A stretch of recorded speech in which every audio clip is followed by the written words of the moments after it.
Hi friends, இன்றைக்கி என்னென்னு பார்த்தீங்கன்னா கத்திரிக்காய் வச்சு ஒரு சைட் டிஷ் தாங்க பண்ண போகிறேன். இது வந்து இட்லி, தோசைக்கு, சப்பாத்திக்கு, அப்புறம் பொங்கலுக்கு எல்லாத்துக்கூடவுமே ரொம்ப நல்லா இருக்குங்க. நீங்கள் ட்ரை பண்ணி பாருங்கள். நம்ம குழந்தைங்க சில பேர் பார்த்தீங்கன்னாக்கா இந்த கத்திரிக்காய் வந்து நம்ம சமைச்சோம்னா இப்போ குழம்புலையோ இதுலையோ பண்ணோம்னா சாப்பிட மாட்டாங்க. இப்போ சாம்பாரில் போட்டால் கூட எடுத்து வச்சுருவாங்க. காரக்குழம்புல போட்டாலும் பார்த்திங்கன்னா சாப்பிட மாட்டாங்க.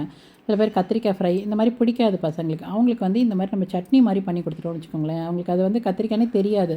அவங்க சாப்பிடும்போதும் அவங்களுக்கு தெரியாத அளவுக்கு அந்த வெங்காயம், தக்காளி, கொத்தமல்லிலாம் போடுறதுனால பார்த்திங்கன்னா அந்த கத்திரிக்காயோட இது தெரியாமல் நல்லா சாப்பிட்ருவாங்க. இது ரொம்பவே நல்லது தானேங்க கத்திரிக்காய் உடம்புக்கு. ஸோ இந்த மாதிரி ட்ரை பண்ணி பாருங்கள். உங்களுக்கு பிடிச்சிருக்கான்னு சொல்லுங்கள். பிடிச்சிருந்துச்சுன்னா லைக் பண்ணுங்கள். மறக்காமல் என்னுடைய சேனலுக்கு சப்போர்ட் பண்ணுங்கள். என்னுடைய சேனல் இதே மாதிரி நான் குக்கிங் வீடியோஸ்லாம் போட்டிருக்கேன், பாருங்கள் ஃப்ரெண்ட்ஸ். ரொம்பவே நல்லாயிருக்கும். இப்போ நான் இதுக்கு என்ன பண்ணியிருக்கேன்னு பார்த்தீங்கன்னா, கடாயில் கொஞ்சமாக எண்ணெய் சேர்த்துட்டு, எண்ணெய் சூடானதுக்கப்புறம் உளுத்தம்பருப்பு சேர்த்துக்கிட்டேங்க. உங்களுக்கு எவ்வளோ வேணுமோ அவ்வளோ சேர்த்துக்கோங்க.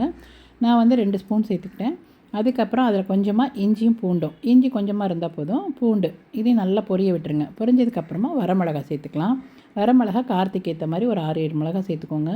அது கொஞ்சம் செவந்ததுக்கப்புறம் வெங்காயத்தை வந்து நல்லா வதக்கி விடுங்க. நல்லா அந்த பிங்க் கலரில் வரும் இல்லையா, அந்த அளவுக்கு நல்லா வதங்கட்டும்.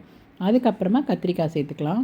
கத்திரிக்காயும் அதே மாதிரி நல்லா வதங்கி கொஞ்சம் வெந்து வரணுங்க கலர் மாதிரி. அதுக்கப்புறம் தான் நீங்கள் தக்காளி சேர்க்கணும். கத்திரிக்காய் வேகிறதுக்கு முன்னாடி சேர்க்காதீங்க. வெந்ததுக்கப்புறமா தான் நம்ம எப்படி அரைக்க போகிறோம் இல்லையா, அப்போ அதுலேயே உங்களுக்கு வேகணும். அந்த சூட்லேயே நல்லா வெந்து வந்ததுக்கப்புறமா தக்காளி சேர்த்துக்கலாம். தக்காளியை சேர்த்துட்டு அதில் கொஞ்சமாக உப்பு சேர்த்துக்கோங்க. சேர்த்துட்டு எல்லாத்தையும் வெங்காயம், தக்காளி, கத்திரிக்காய் 3 நல்லா வெந்து வரணுங்க. வதக்கியே விட்டுகிட்டே இருங்க. நல்லா வெந்து வந்ததுக்கப்புறமா கொஞ்சம் கருவேப்பிலையும் கொத்தமல்லியும் சேர்த்துக்கலாம் அந்த ஃப்ளேவருக்காக. நான் ஒரு கைப்பிடி அளவுக்கு கொத்தமல்லி சேர்த்தேன். இங்கே பாருங்கள், எல்லாமே இப்போ வதங்கினதுக்கப்புறம் ஒன்றுமே தெரில பாருங்கள். அந்தளவுக்கு நல்லா வதக்கி விட்டுருங்க. மீடியம் ஃப்ளேம்லேயே வச்சுருங்க. ஒரு 5 நிமிஷம் அப்படியே நல்லா காயெல்லாம் வெந்து வரணும். கத்திரிக்காய், தக்காளி எல்லாம் நல்லா வெந்து வரணும்.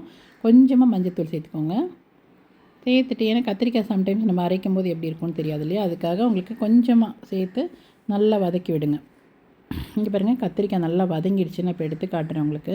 அந்தளவுக்கு நல்லா வெந்து வரணுங்க. நம்ம இப்போ தக்காளிக்கெலாம் இந்த பாருங்கள், இந்த மாதிரி நல்லா தக்காளியெல்லாம் வெந்ததுக்கப்புறம் உங்களுக்கு தெரியும் இல்லையா, அந்த மாதிரி கத்திரிக்காயும் நல்லா வெந்து வரணும். இந்த அளவுக்கு இருக்கணும் உங்களுக்கு. நீங்கள் ஒரு ஸ்பூனோ கத்தியோ வச்சு இது பண்ணி பாருங்கள், கட் பண்ணி பாருங்கள். நல்லா வெந்திருக்குன்னா பார்த்துட்டு அதுக்கப்புறம் அடுப்பு ஆஃப் பண்ணிவிடுங்க. பாருங்கள், இப்போ எடுத்து காட்டுறேன். கலர் மாறி இருக்குது பார்த்தீங்களா. இந்த மாதிரி அப்படி ஸ்பூனை வச்சு கட் பண்ணிங்கன்னா இல்லை கத்தி வச்சு கட் பண்ணிங்கன்னா கட்டாகி விடுவது. நல்லா வெந்துருச்சு. அதுக்கப்புறம் நான் அடுப்பு ஆஃப் பண்ணிவிட்டு மிக்சியில் போட்டு நல்லா அரைச்சி எடுத்துக்கலாம். இப்போ ஆறிடுச்சு, நான் அரைச்சி எடுத்துக்கிறேன். கத்திரிக்காய் எல்லாமே சேர்த்தாச்சு. அரைச்சி எடுத்துகிட்டு வந்ததுக்கப்புறம் இந்த மாதிரி ஒரு கிண்ணத்தில் கொட்டிட்டு நம்ம கடுகு, உளுத்தம் பருப்பு எப்பொழுதுமே எல்லா சட்னிக்கு தாளிக்கிறோம் இல்லையா, அதே மாதிரி கடுகு, உளுத்தம் பருப்பு, பெருங்காயம், கருவேப்பிலை இது 4 நல்லா பாருங்கள், இந்த மாதிரி பொரிய விட்டு தாளிச்சிட்டு சட்னியில் எடுத்து கொட்டிவிடுங்க. சூப்பராக இருக்கும். நீங்கள் ட்ரை பண்ணி பாருங்கள் நிச்சயமாக. நம்ம எப்பொழுதுமே கத்திரிக்காய் ஃப்ரை பண்ணுறோம், குழம்பு பண்ணுறோம் இல்லையா, இந்த மாதிரி சட்னியும் ட்ரை பண்ணி பாருங்கள். இது பொங்கலுக்கு, இட்லி, தோசைக்கெல்லாமே ரொம்ப நல்லா இருக்குங்க. இப்போ தாளித்து எடுத்து வச்சுட்டேன். இப்போ சூப்பரான கத்திரிக்காய் சட்னி ரெடி ஆகிடுச்சு. நீங்களும் ட்ரை பண்ணி பார்த்துட்டு பிடிச்சிருக்கான்னு சொல்லுங்கள். பிடிச்சிருந்துச்சுன்னா லைக் பண்ணுங்கள். என்னுடைய சேனலுக்கு சப்போர்ட் பண்ணுங்கள். புதுசாக பார்க்குற ஃப்ரெண்ட்ஸாக இருந்தால் மறக்காமல் சப்ஸ்கிரைப் பண்ணிக்கோங்க. அருமையாக நிஜமாகவே சூப்பராக இருந்ததுங்க. அதனால தான் நான் ஷேர் பண்ணியிருக்கேன் இந்த சட்னியை. நானுமே ஃபஸ்ட் டைம் தான் நான் செஞ்சு பார்த்தேன். ரொம்ப நல்லாயிருக்கு. அதுக்கப்புறமா தான் உங்கள் கூட ஷேர் பண்ணியிருக்கேன். நீங்களும் இதே மாதிரி ட்ரை பண்ணி பார்த்துட்டு உங்கள் குட்டீஸ் என்ன சொன்னாங்கன்னு கமெண்ட்டில் சொல்லுங்கள். உங்களுக்கு பிடிச்சிருந்துச்சுன்னா மறக்காமல் என்னுடைய சேனலுக்கு சப்போர்ட் பண்ணுங்கள். தேங்க்யூ.